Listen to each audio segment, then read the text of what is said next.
Des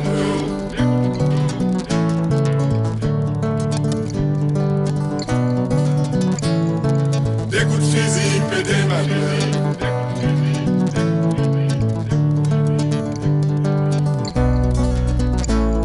À force vivant des hauts jours, quitte à nous-mêmes. À force quoi qui c'est ailleurs, qui nie la vie qui meilleure. À force de nous, parler ouais, nous belles. Quel état d'esprit régnait chez ceux qu'il convient d'appeler les jeunes intellectuels que vous étiez?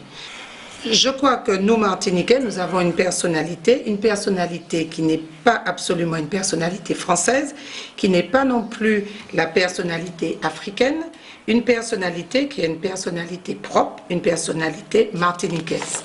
Et je crois que cette personnalité, il nous faut la préserver, il nous faut la cultiver, il nous faut la développer, déclarait Aimé Césaire. Oui, c'est exactement ça. Cette génération de l'immédiate fin de la guerre, de la Seconde Guerre mondiale, ou d'après-guerre, si vous voulez, chez nous, en Martinique, cette génération, celle qui a suivi l'école, évidemment, celle qui est allée au lycée, a subi essentiellement l'influence de Césaire. Or, Césaire, sans le faire de manière formelle, adressait un message, vous voyez. Et il nous inculquait une véritable manière de vivre et de penser. Qu'on ne devait plus penser comme nous avions l'habitude de le faire, de manière étroite, repliée sur nous-mêmes, nous voyant de temps en temps dans le nombril du monde, enfin, etc. Et qu'il fallait justement affirmer sa propre personnalité. Ça, c'est l'idée force de la philosophie de Césaire, du début jusqu'à la fin. Et c'est quoi la personnalité martiniquaise? La personnalité martiniquaise, c'est ce qu'il disait. Il disait que c'est une personnalité complexe qui a été fondée par le processus historique de la Martinique, de nos origines multiples. Nous sommes partis des Amérindiens. Nos ancêtres ont été Amérindiens.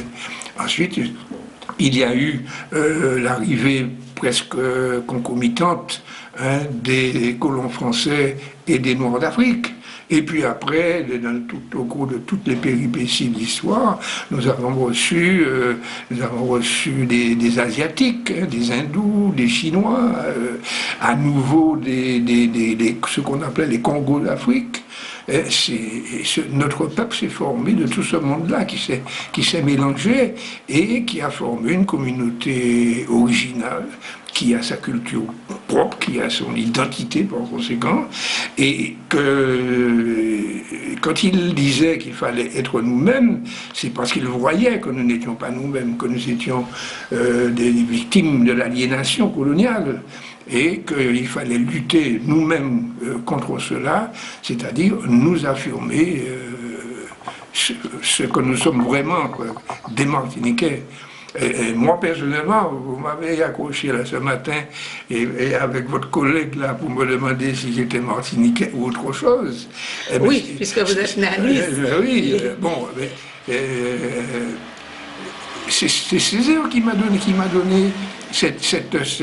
qui m'a envoyé ce message-là. Et dès le début, la première année, après la première année que j'ai eue aux côtés de Césaire, j'ai dit, je suis martiniquais.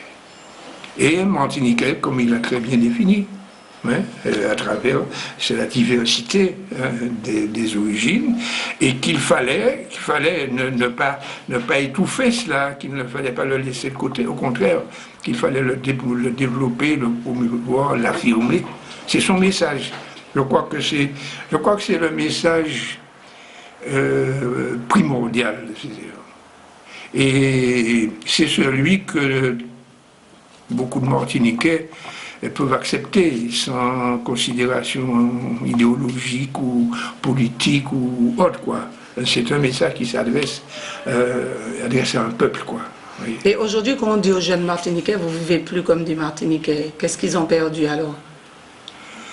C'est-à-dire qu'il y a, vous savez, il y a un fond naturel hein, de tous les hommes, y compris chez nous. Et il y a un fond naturel. Ce fond naturel, c'est un fond très fortement teinté par l'Afrique. Et ce fond-là, nous l'avons conservé, enfin, les habitants de la Martinique, en tout cas une partie d'entre eux, on l'ont conservé pendant longtemps. Les esclaves, du fait même de leur existence, mis à l'écart des choses, méprisés par leurs maîtres, etc.